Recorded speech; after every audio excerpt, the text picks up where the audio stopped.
The barn was half swallowed by darkness, the faint shimmer of the lantern barely holding back the black that pressed from every corner.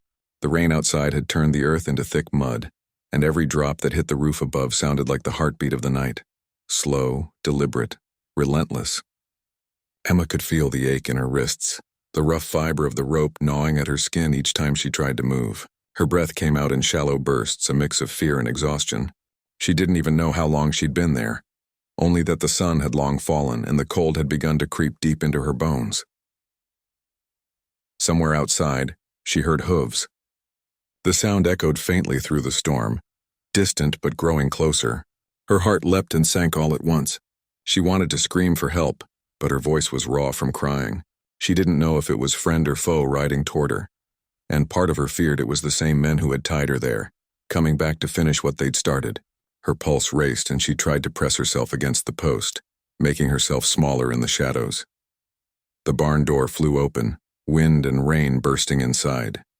A tall figure filled the doorway, a hat pulled low, the brim dripping water, the faint light from the lantern behind him outlining his broad shoulders. He stood still for a moment, taking in the sight before him, the ropes, the shivering woman, the fear in her eyes. Then he stepped forward, slow and steady, his boots heavy against the boards. He knelt beside her, close enough for her to see the lines etched deep in his weathered face.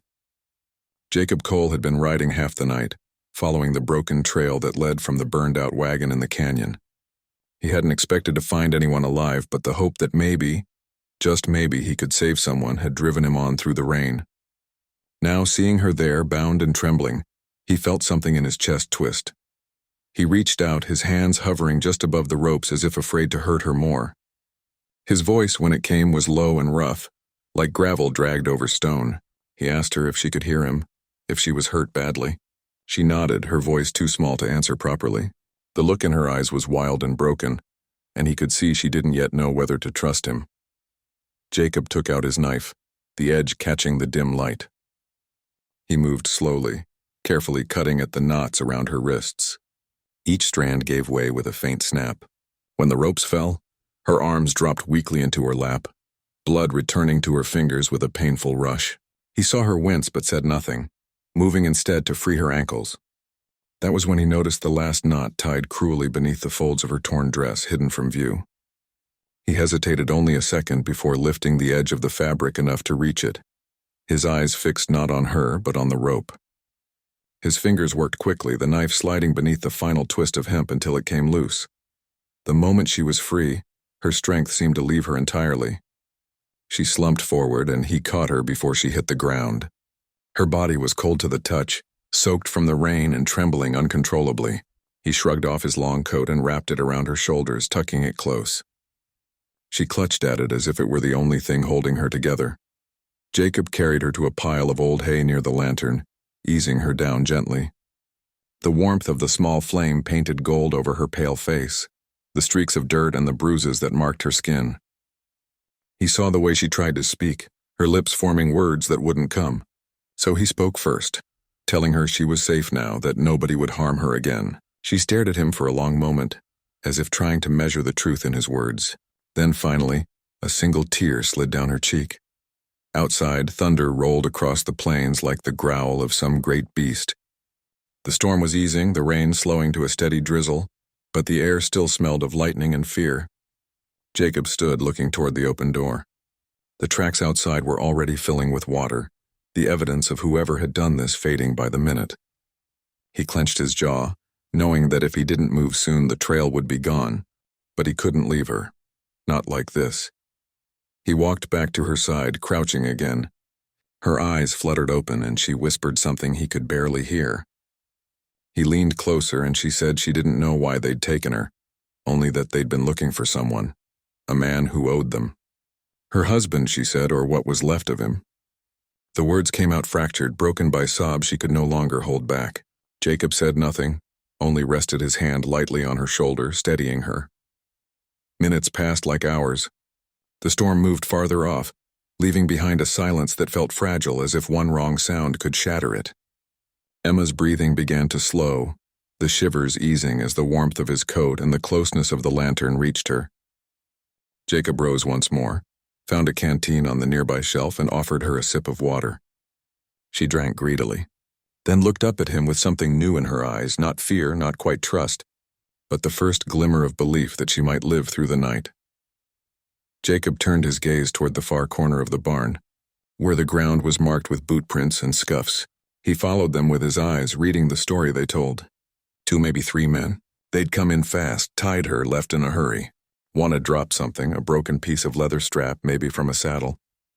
He picked it up, studied it under the lamplight, and tucked it into his pocket.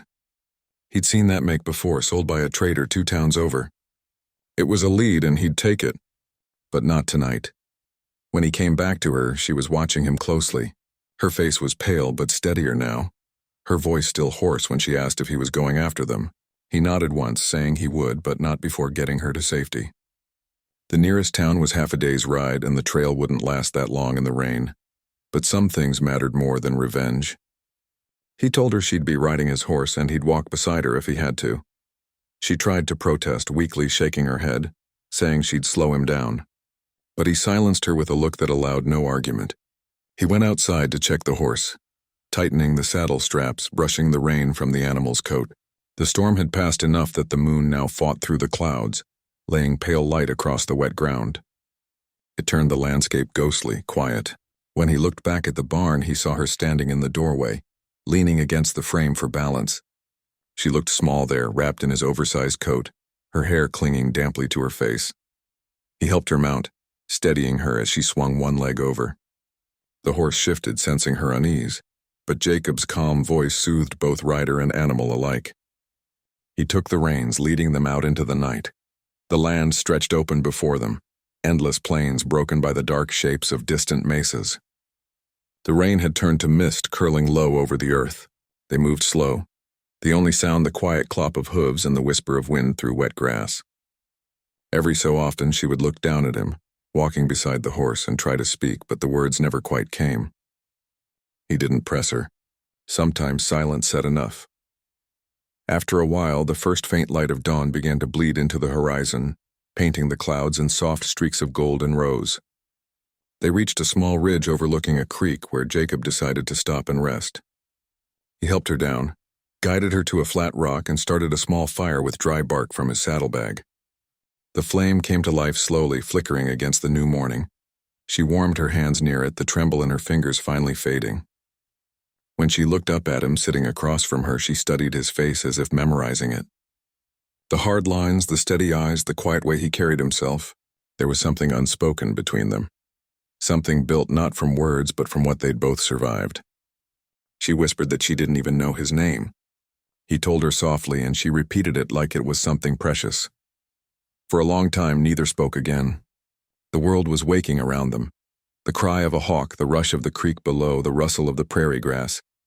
The horror of the night seemed far away now, replaced by the fragile calm of morning. Yet Jacob knew this peace wouldn't last. The men who'd done this were still out there, and he would find them. He had seen too much pain carved into that woman's face to do otherwise. When she finally drifted to sleep beside the fire, Jacob stood and looked east. The sun was rising fast, burning through the mist. He turned back to her, watching how she clutched the coat tighter, how her breathing had evened. For the first time in a long while, he felt something stir inside him, a reason beyond his own ghost to keep going. He would get her to safety. He would find the men who'd tied her, who'd thought they could break another soul for their own gain. And when it was done, maybe he could finally lay his own past to rest. The morning stretched open before them, wide and endless, the kind of day that promised both danger and redemption. Jacob kicked dirt over the embers, saddled the horse again, and waited until she stirred. When she opened her eyes, he offered her his hand. She hesitated, then took it. The strength of his grip told her everything she needed to know.